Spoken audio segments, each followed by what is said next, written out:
watching Pinoy Scoop, your teen entertainment news channel in the Philippines.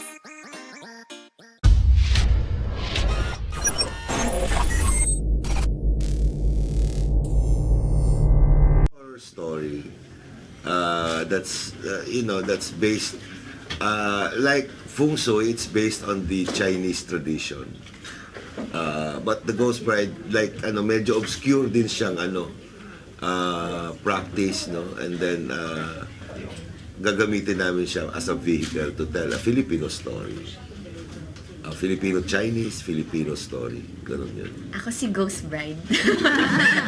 Ako po si Ghost Bride. And sobrang akong happy to represent the Chinese tradition culture na nakakalimutan na natin ngayon. Kasi sa Philippines known naman na sobrang rich ng Chinese tradition, Feng Shui, mga Buddha, yung mga kung ano mga Chinese beliefs na pinaniniwalaan ng mga Pilipino. Mga charms! Ang dami na parang rich ang Pilipinas ng Chinese culture. And isa to sa mga hindi alam na marami ang maging Ghost Bride. I play the matchmaker. Special participation. Dapat huwag ka na mag-reveal ng marami. I play the matchmaker. Importante yun. Sa tradition ng Chinese, Walang bride kung walang matchmaker. Walang matchmaker yun. Ako ang magiging nanay ni Kim at para maiba, hindi ako masyadong magsasalita, hindi ako ngingiti, medyo tahimik, maiba naman. I play the older brother of Kim Shu. That's it.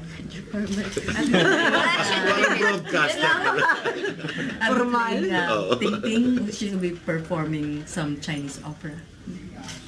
Ako si Robert na may gusto kay Kim Chu.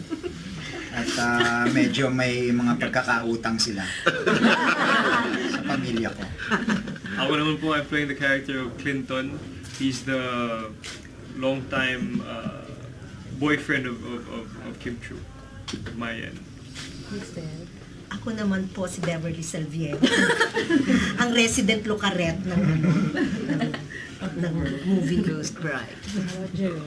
Ako naman po si Matt, one of the mag-perform sa opera po, Chinese opera na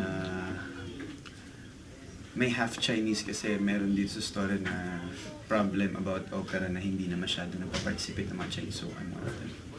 Tinatapos lang yung set namin. Kasi halos lahat, karamihan may sets eh. Actually maraming sets itong pelikulang. Well, first of all, it's really reliability, no? I always cast people that I believe in, that they can deliver. They're good actors, and I think given a chance, they will be able to contribute to the character written on the script. I enjoy actors who participate, who just don't come in and work like that. I want them to participate, give more life to the character that's written. Thank you for watching today's entertainment news here at Pinoy Scoop. Please don't forget to subscribe. Just click on the subscribe button below.